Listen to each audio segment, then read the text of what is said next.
इस दिशा में आपको काम करने की जरूरत है। उसके लिए आपको मिशन चलाने की जरूरत है। अपने आप में एक वैचारिक आंदोलन खड़ा करने की जरूरत है। उसके लिए कुछ आप कितने पढ़े लिखे हो यह भी मायना नहीं रखता, आपकी उम्र कितनी है यह भी मायना नहीं रखता। आपको घर से बाहर निकलने की जरूरत है अपने समाज के लिए।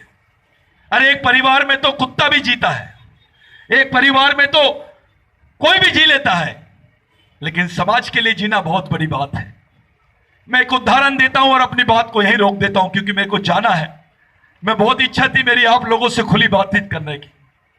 मैं एक उदाहरण देता हूं कि आदिवासी आश्रम स्कूल में अगर आदिवासी बच्चा मर जाता है तो उसको 30,000 का चेक मिलता है। अभी 35,000 हो गया है। यानी एक आदिवासी बच्चे की जान की कीमत कितनी? 35,000। लेकिन एक गाय मर जाती है, उसके बदले में 65,000 मिलते हैं। गाय का इंश्योरेंस कितने का? 65,000 का। आदिवासी बच्चे का इंश्योरेंस कितने का?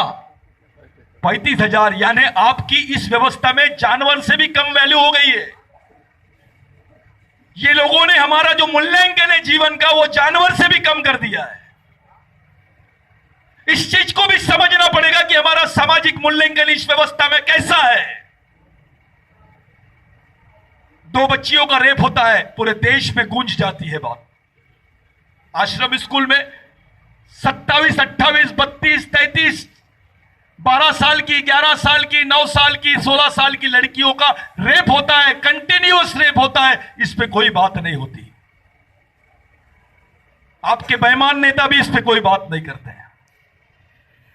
इस पर भी, इस विषय पे चर्चा भी नहीं करते। विधानसभा में, लोकसभा में कहीं बात नहीं करना चाहते। कोई पेपर में भी नहीं आता आपके बारे में। आप देखिए क्या हालत है आपकी। इस देश में मुसलमान लड़की बंदूक नहीं उठाती, इस देश में ब्राह्मण लड़की बंदूक नहीं उठाती, इस देश में क्रिश्चियन लड़की बंदूक नहीं उठाती, इस देश में कोई सिख लड़की बंदूक नहीं उठाती। लेकिन ऐसा माना जा रहा है कि आदिवासी लड़की बंदूक उठाती है, वो नक्सलवादी है। जो इस देश के मालिक है वो इस देशद्रोही बन गए हैं। क्या बात है, क्या मजबूरी है? ऐसी कौन सी परिस्थितियां निर्माण हुई कि आदिवासी महिला जिसको खाने को नहीं है ग्रामीण में, वो बंदूक लेके सामने आने वाली है, आ गई है। कोई उच्च वर्णीय होती है तो आतंकवादी घोषित करने के बाद भी उसको पार्लियामेंट का मेंबर बना दिया जाता है इस देश में। लेकिन क्योंकि वो आदिवासी है, उसके साथ सिर्फ जेल और फांसी की सजा, यह मुमकिन हो गई बात। आपको इस व्यवस्था में कौन सा स्थान है?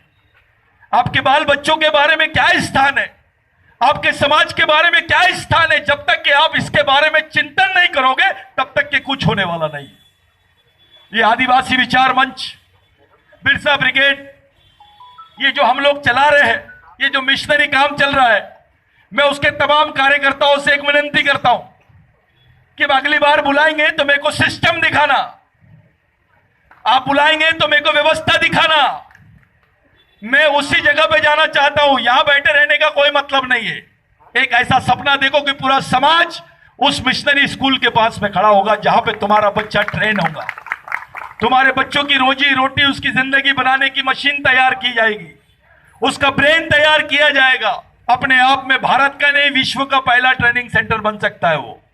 ये चुनौती आपको है, ये मौका आपको मिला है, इसका फायदा उठाइए। आप इस चीज की ग्रेविटी को समझो, इसके ग्रेवियंस को समझो, इसके इंपॉर्टेंस को समझो, इसके महत्व को समझो।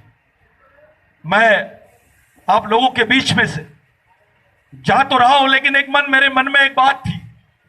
मेरे को सब लोगों ने बोले, दादा अपन लोगों ने ये जमीन ले लिए, ये ले लिए, वो ले लिए, किसी गवर्नमेंट से भीख मत मांगना। हमको किसी से भीख नहीं होना, हम खुद समाज का काम करेंगे, समाज के लोगों से ही पैसा निकालेंगे, हमारे ही लोगों से लाएंगे। चाहे रिक्शा चलाने वाला मजदूर होगा, 5 रुपए देगा, 2 रुपए देगा, वो हमारे काम का है। क्योंकि ये समाज की नींव डाल रहे हैं आप, एक नींव रख रहे हैं, बुनियाद रख रहे हैं आप। इसको जातिवाद, व्यक्तिवाद, पार्टीवाद और क्षेत्रवाद से दूर रखते हुए केवल समाज और समाजवाद पर केंद्रित करो।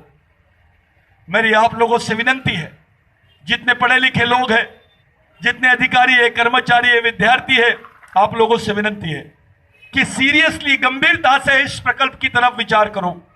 अपने संगठन को मजबूत करो, अपनी सामाजिक ताकत को मजबूत करो, अपने आने वाली पीढ़ी के भविष्य के बारे में विचार करो कि हम जिंदा कैसे रहेंगे।